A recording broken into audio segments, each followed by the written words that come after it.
Hi, I need a favor. My guy friend is asking me to introduce him to someone. He's 30, he doesn't have a stable job. He loves video games and board games, and he doesn't have much dating experience. That's it. That's his resume. Would you be willing to introduce him to someone? Probably not, right? But wait, give me a chance to share a little bit more about him. He loves gaming because it's a way for him to connect with his friends, especially the ones who are no longer living close by. They've moved away. And because he isn't very experienced in dating, he's gone to therapy to work on himself. He even wants to go to couples counseling early in the relationship, not as a last resort, because he wants to build a healthy relationship from the start. He has earned a PhD in electrical and computer engineering and even taught as a university professor. But he left academia to pursue a career that brought him so much more joy and purpose than anything else he's done before. Now, be honest with me, does that change how you see him? Is he just a little more introducible now? For those of you who said no, completely okay. Thank you for even entertaining the idea. Sounds like whoever you had in mind would not be a good fit for him. And those of you who said yes, thank you for giving him a chance because a friend is actually me. Surprise? My name is DS Choi, and I am a relationship coach. I support people to experience what it's like to truly feel seen and heard. I'm actually 35 now and in a loving, committed relationship with my girlfriend for about 1 year now. I wish I could tell you the story of how we met, but that's for another video. I'm making this video because I know there are other men like me who have felt undateable. To look around and see more established people, people who are more financially free, to feel unseen, to feel not attractive enough, not interesting enough, maybe not worthy enough. I haven't had a stable job since I left academia during COVID when I was 30 years old. And fairly, I've been rejected plenty of times because of my financial situation. But I've also had plenty of dates where the person said, that's okay. And as someone who loves games, I've also been rejected plenty of times because they saw gaming as a waste of time. And I've also been fortunate enough where others have said, that's awesome. Can we play together? And you might worry about inexperience in dating, but my first adult relationship was when I was 31. And the one before that was when I was 14, where I dated a girl for 2 weeks and then she dumped me for another guy. Does it count? I don't know. But no one really cared about my inexperience. What am I trying to say? You don't build connection by checking off what you're looking for in a partner, whether it's height, salary, or the way someone looks. Real connection happens when you're curious enough to see people for who they are and being brave enough yourself to be seen.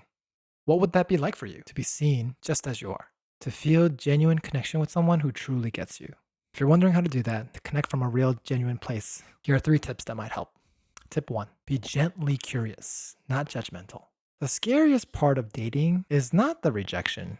It's the fear of being seen, like exposed and vulnerable. Because the moment you let someone see you, the voice in your head says, what if they don't like what they see? That fear of judgment is what pulls us back, or maybe try to perform as someone you're not, or makes you feel like you need to hide certain parts of you to protect yourself from feeling not enough. But here's the truth, we all share that fear. And guess what? You know instinctively how to approach someone who's afraid. You approach with calm, gentle, soft demeanor. And then you sprinkle a little bit of curiosity. For example, when you ask, what's something that you've been into lately? You shift the focus from yourself to them. So you don't even have to worry about what you're like. You're getting to know them. And be open. Like if they say they like pineapple on pizza, don't judge them for that. Just be like, oh, do you really like pineapple? Withhold your judgments. Listen deeply, because by doing so, you create this emotional safety that being different is okay. And maybe even being a little weird is okay. You allow them to feel safe. And because they're safe, they might be curious about you. And they'll make you feel safe because you've shown them acceptance. Feeling safe is what allows you to build attraction and connection. So be gently curious. Tip number 2, own your situation. What do I mean by that? People think I'm crazy because I left academia after working so hard to get my PhD. Yet it's also because they know how much work I put into it. They admire how I was willing to walk away.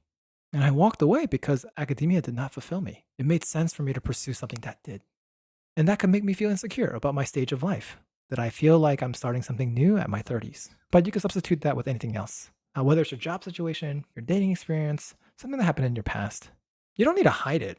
And you don't need to over explain it. You own it with honesty.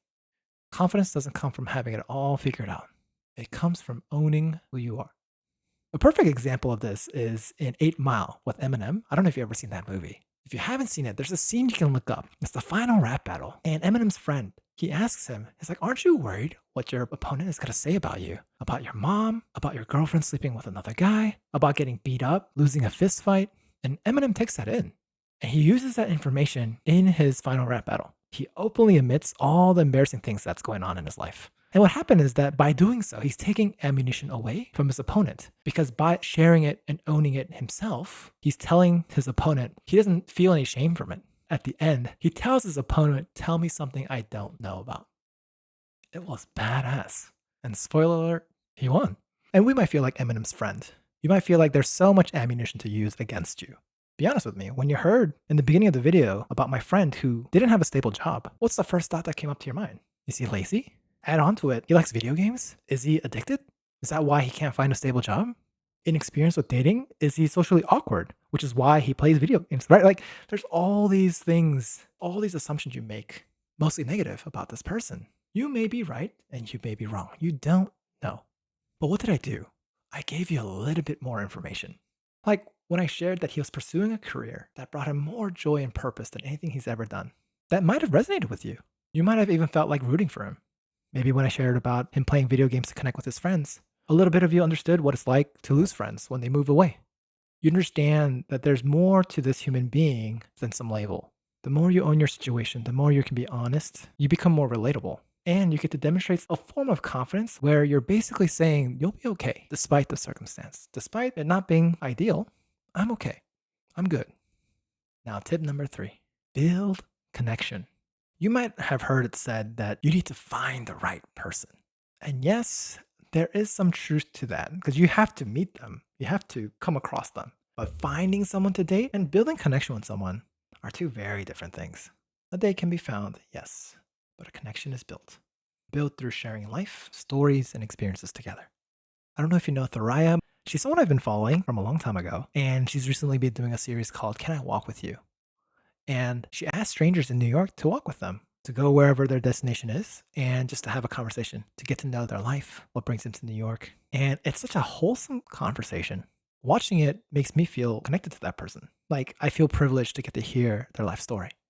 And there's another person that I follow. His name is Samuel Donner. You might have seen his videos where he says, would you be willing to cook for me for $100? And the people who volunteer are so lovely and generous people. We feel connected as they talk about why they're making the food they chose, whether it's from a family recipe or something they enjoy. Get to hear a little bit about their lives based on the photos in their apartment. And for some of them, at the end of the meal, they forget the fact that they were offered $100 to cook that meal. The connections feel so genuine in those moments. Honestly, it's because they are.